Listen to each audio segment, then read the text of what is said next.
Agradecemos muchísimo la presencia del doctor Caro. Vamos a abordar un tema del que hemos hablado los peruanos con bastante pasión últimamente, la prisión preventiva. El máximo es 36 meses, que es lo que se le dio a la señora Keiko Fujimori, 36. Luego, por una orden judicial, se le rebajó a 18. Y el Tribunal Constitucional acaba de comunicar que no es procedente, que no encuentra peligro de fuga, ni tampoco obstrucción. No se sabía mucho en realidad los argumentos jurídicos porque no había sido publicada la resolución, es extensa, es densa y hoy día se ha publicado. Algunos dicen que se está usando indiscriminadamente la prisión preventiva. También hemos visto, no sé si es la enmienda, no sé si ha sido prudente, no sé qué piensa usted, con relación a los abogados que ejercieron de árbitros y emitieron laudos arbitrales a favor de la empresa Odebrecht, que casi todos, me parece que en Mancha se fueron a prisión preventiva, excepto el colaborador eficaz Horacio Canepa, ¿no? Efectivamente. Excepto él, sí. ¿no? Y ahora se ha hecho la enmienda, ya no van a seguir su proceso en prisión preventiva, sino en libertad, ¿no? Empecemos por el caso de Keiko Fujimori, dado que hace pocas horas el tribunal ya emitió, ya publicó, ya está en su portal web, y mañana ella volvería a casa, ¿no? El orden es ese. Se va a ir al INPE y el INPE ya... Tendría que liberarla, sí. La libera, ¿no? Si no se ha hecho es porque no ha llegado al INPE todavía la notificación, pero va a pasar inminentemente Cuestión de horas. Viernes o sábado, ¿no? ¿Hay sábado liberaciones? Sí, sí, en cualquier momento. Ya no hay huelga en el Poder Judicial, en fin. Pero su opinión, doctor Caro. Fíjese, yo pienso que estamos ante una resolución, la del Tribunal Constitucional, que es de 120 páginas, que como he dicho hace un rato en otro lado, es buena en el resultado, mala en la argumentación. Mala en la argumentación. Claro, ¿Qué cosa no la ha convencido? ¿Por qué? Porque yo creo que acá el tema clave era el tema del peligro procesal, como usted ya ha adelantado, ¿no? Y creo que acá lo malo es que el Tribunal Constitucional, con la votación en mayoría, ha ido más allá de lo permitido y se ha convertido en una suerte ya de juez penal. ¿Por qué? Porque han expresado algunas valoraciones probatorias diciendo, por ejemplo, que no está aprobado tal cosa, o que no está aprobado que la señora Fujimori sabía, o que no está aprobado que la señora Fujimori hubiera estado enterada de los aportes de campaña de Odebrecht, o presuntos aportes. Es decir, para usted hay un debilitamiento en la argumentación en cuanto a obstrucción del proceso. Exactamente, porque yo creo que el tema central acá era combatir la cuestión de la Fiscalía. Pues la Fiscalía viene sustentando, en este caso como el de los árbitros, que cuando hay una organización criminal prácticamente se tiene que presumir que existe peligro procesal. Por ejemplo, ¿no? Se dice, ha habido acá presunta compra de testigos o presiones de testigos, como la señora Fujimori era la lideresa, en consecuencia todo lo que hagan sus dependientes dependía de ella y es responsabilidad de ella. En derecho penal eso no funciona así.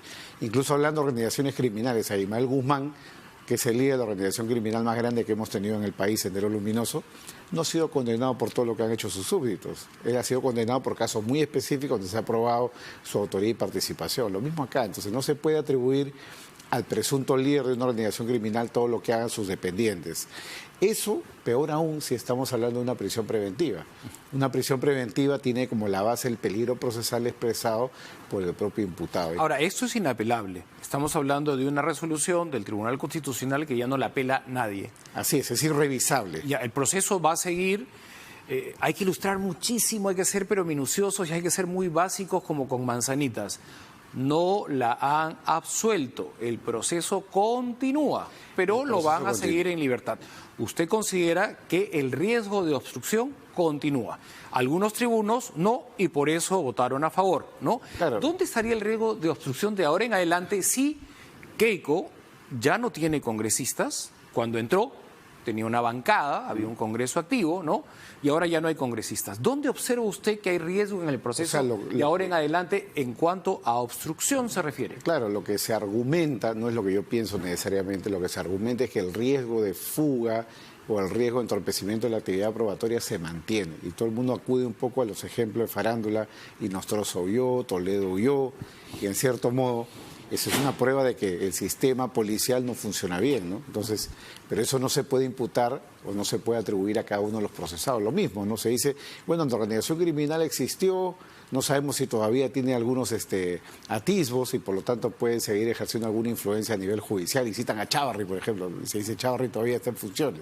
Sin embargo, desde mi punto de vista no son argumentos muy fuertes. Y un juez lo acaba de absolver, acaba de archivar su causa el día de ayer, ¿no? Claro, el Poder Judicial. Entonces, con lo cual, al final del día, lo que tenemos es una situación en la cual el Tribunal Constitucional ya ha zanjado la discusión, ha dicho que por andas o por mangas no hay peligro procesal, y eso no equivale sin duda a una absolución, como ya se ha dicho acá, ¿no? El proceso va a continuar y probablemente en su día va a haber una acusación y se va a tener que ir a juicio, como Mala y Heredia, donde se va a tener que zanjar. Ahora, ¿qué herramientas hay en nuestro marco legal a nivel de Ministerio Público y a nivel de Poder Judicial si se violan algunas normas que me imagino existen una vez que ella obtiene la libertad para seguir el proceso en su casa, si hay indicios, si un fiscal, si un juez observa que hay algo que se aproxime a la obstrucción, ella podría ir de nuevo si demuestran que está obstruyendo con llamadas? Acabamos de ver el caso de Villanueva, ¿no? Que nadie se lo esperaba en una cevichería tratando de convencer a un fiscal, ¿no? Entonces, claro, que este tipo de casos, ¿qué garantías hay de que ella va a respetar el debido proceso y no va a obstruir? Y si lo hiciese, ilústrenos a nivel jurídico, ¿qué herramientas tiene, ¿no? El Ministerio Público, sobre todo, para que su investigación termine? Claro, siempre partiendo de que el pasado ya fue zanjado por el Tribunal Constitucional, lo que tendría que alegar la Fiscalía para cualquier medida es prueba nueva. Es decir, por ejemplo, la Fiscalía podría recurrir a los últimos testimonios, ¿no? Jorge Yoshiyama Sasaki, por ejemplo, y decir la señora sí sabía y por lo tanto pedir, por ejemplo, un impedimento de salida del país o pedir una comparecencia con restricciones, una caución. Eso lo puede hacer. Por ejemplo, la orden de no acercarse a los testigos, la orden de no, conversar con sus imputados. Entonces, hay una serie de opciones que maneja el sistema, pero siempre sobre la base de prueba nueva. No se puede ya recurrir a lo que ya ha sido zanjado por el Tribunal Constitucional. Eso es bien importante, ¿no? Las fechas que estén dentro, por ejemplo, de la presentación del habeas corpus de Sachi Marcela. Lo que vino posterior a la presentación, el propio señor Blumen nos dijo, no lo voy a ver porque el habeas corpus me lo han perdido antes. Claro. Jorge Yoshiyama ha hablado después. Por lo tanto, ni lo voy a evaluar, ¿no? Claro, y además porque no había sido debatido en la audiencia. Tú no puedes resolver como juez algo que no ha sido objeto de contradictorio en la audiencia. Entonces, si en la audiencia ahora, no se ha debatido eso, no se podía usar como prueba. Es muy dura la medida de la prisión preventiva. Es importante saber que si el investigado está obstruyendo sistemáticamente su proceso, se gana la prisión preventiva, ¿no? De manera lógica para que el fiscal trabaje tranquilo, ¿no? Claro, es lo que corresponde. Y acá habían indicios como el estudio Oré, bueno, inventaban, ¿no? Este empresario Radamus. Sí, hay una serie de fallecido, testigos, sí. Luego el testimonio de Jorge Yoshiyama, en fin.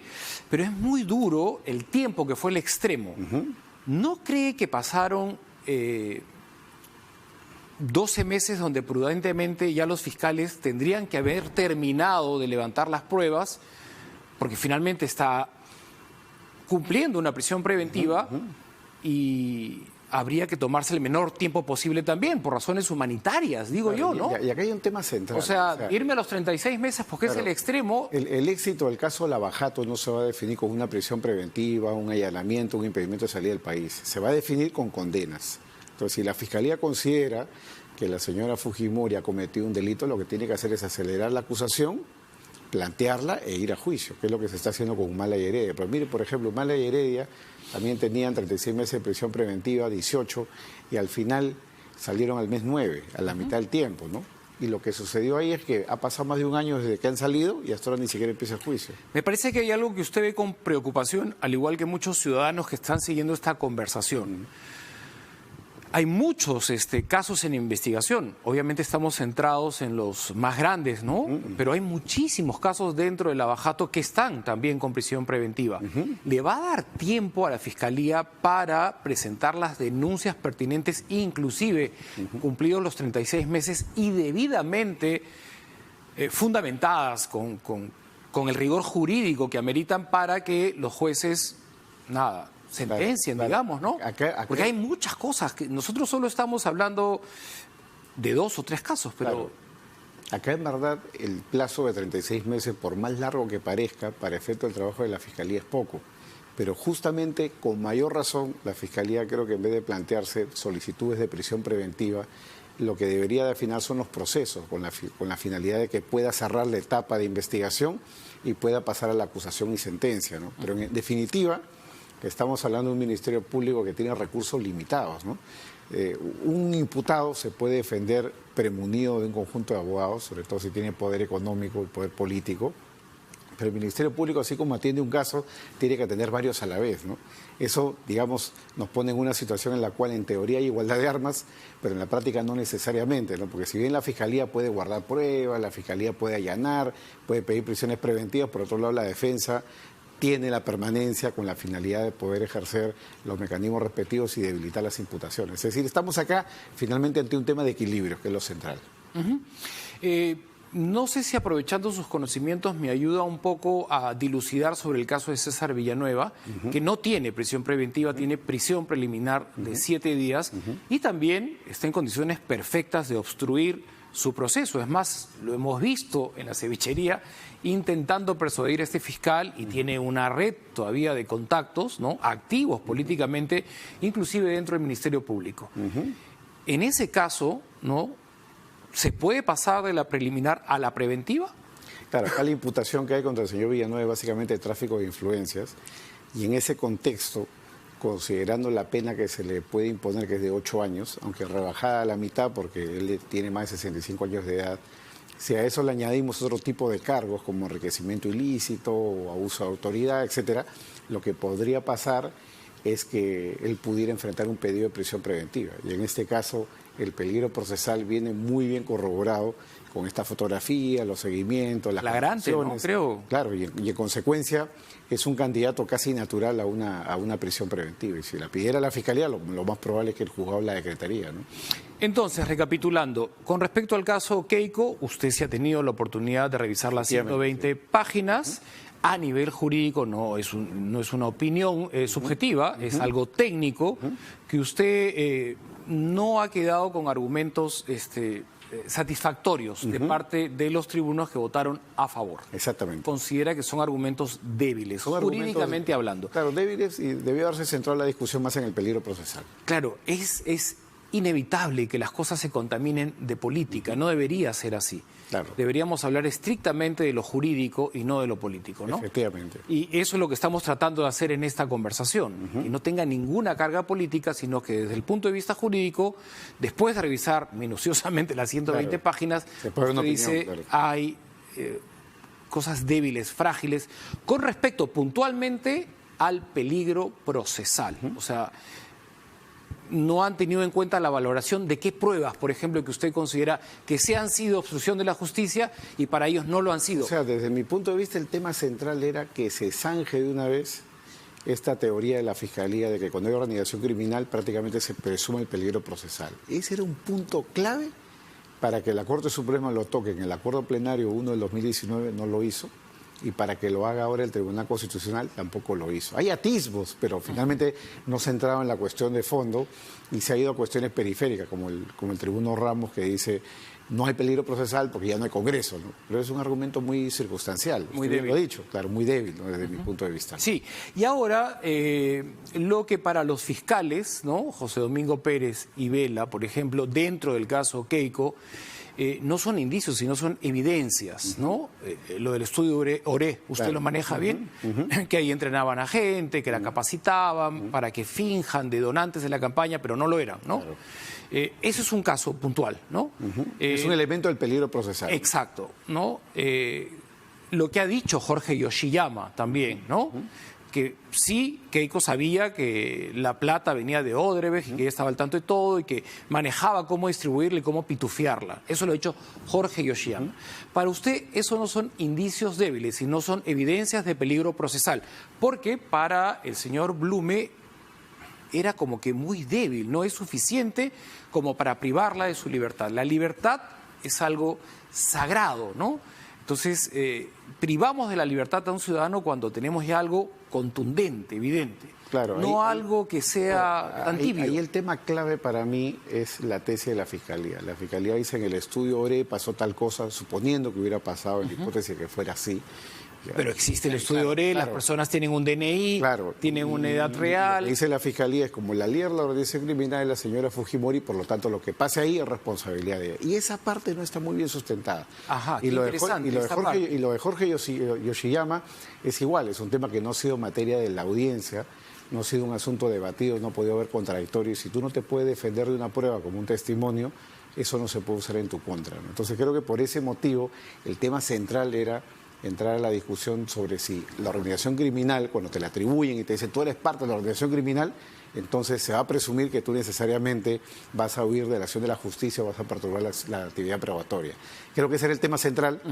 El Tribunal Constitucional una vez más se ha perdido la oportunidad de poder tratar la cuestión y esperemos de que en algún momento lo zanje, porque es hoy en día el caballo de batalla que usa la Fiscalía. Te imputa organización criminal, pide 36 meses, puede investigar por 36 meses, tiene todos los poderes para pedir detención, allanamiento, impedimento de salir del país, es decir, todo el poder coercitivo del proceso penal, y a la larga los jueces no están controlando bien si en verdad hay una organización criminal, que es una gran discusión para el tema de fondo y de la sentencia, ¿no?